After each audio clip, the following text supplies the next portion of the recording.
And I'll say this again, in as much as the judgment, Justice Binta Nyako's judgment was the most watery of all the suspension judgments we've had, taking into consideration Senator Aline Dume's and Senator Omar Gege's suspension. But there is one particular portion of her decision which I want us to hinge upon, where she mentioned that my suspension is actually excessive and that me being suspended for 6 months actually will prevent my ability to carry out my constitutional functions as stipulated in Section 63 of the 1990 Constitution. Now, what does Section 63 of the 1999 Constitution means? That every senator in this and every parliamentarian is to attend a sitting not less than 181 days per year to carry out my constituted functions. And what are the constitutional functions of a senator? One, legislative, which I'll do in there. Second is oversight of the executive. And third is representative of my people. So that means what Justice Binta Nyako told the National Assembly is that not only is my judgment excessive, but it will also deprive me of carrying out my constituted of which I was elected according to the Nigerian Constitution. That is Section 63. So that means my suspension is illegal. If you look at that, because anything that contravenes the Nigerian Constitution is illegal. And the National Assembly cannot be greater than the Constitution. They're now coming down again based on the appeal. Akpabio himself cannot be greater than the courts, cannot be greater than the Constitution. And I want Nigerians to know that the office of the Senate President, Akpabio himself, does not give me my legitimacy as a senator.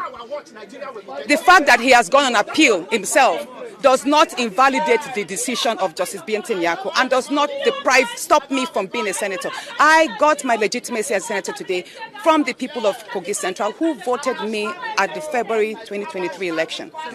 So, me being well. The most important thing is I am proving to the good people of Kogi Central and Nigerians at large, especially the women who have continuously written to me that they have the right courage in my actions so far. Now, the fact that I've been denied entrance is a statement being made. Our narratives are being shaped, history is being formed and shaped, and policies, again, all of this work together through intentional actions like we have done today. It's on record that the National Assembly under Akpabio has decided to be in contempt of the court's decisions. And it's quite ironic because they are actually lawmakers. So that puts to question how far democracy in this day and age.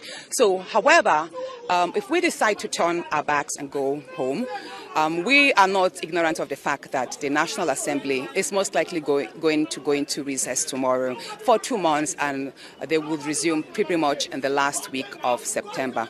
And like you rightly said, that means they would have pretty much served the earlier 6 months suspension. I'm saying that because as of now, I'm no more suspended. And there's something very important I would like to say. Even the suspension ab initio was fraudulent because the document that recommended my suspension was not attested to by the senators, the members of the committee. It was just an attendance sheet that was photocopied as their signatures. And if we are to go through that, that means ab initio from the onset, the suspension is wrong because the documents, the recommendations itself was faulty. So that's having mentioned that. Going forward, I'm going to have a meeting with my legal team, and then most likely they will have to probably proceed to the appellate court to seek interpretations of what has just happened. Law-abiding citizens, everyone here who has accompanied me, you can see no one is unruly, even though some have vehemently decided to express their dissatisfaction with the system. I am a law-abiding citizen, and it is very important I do mention, and Nigerians should know that even though we do have 2 federal government criminal cases against me, they are on criminal defamation simply because I spoke up the threat to life. And everybody has a right to speak up on their threat to life. And Nigerians should know that I am not facing charges of corruption, I'm not facing charges of embezzlement, I'm not facing charges of drug abuse, and neither am I facing charges of murder. And it's ironic that the people who are actually testifying as witnesses in the two federal government cases have cases at EFCC, have files at EFCC on record that they have actually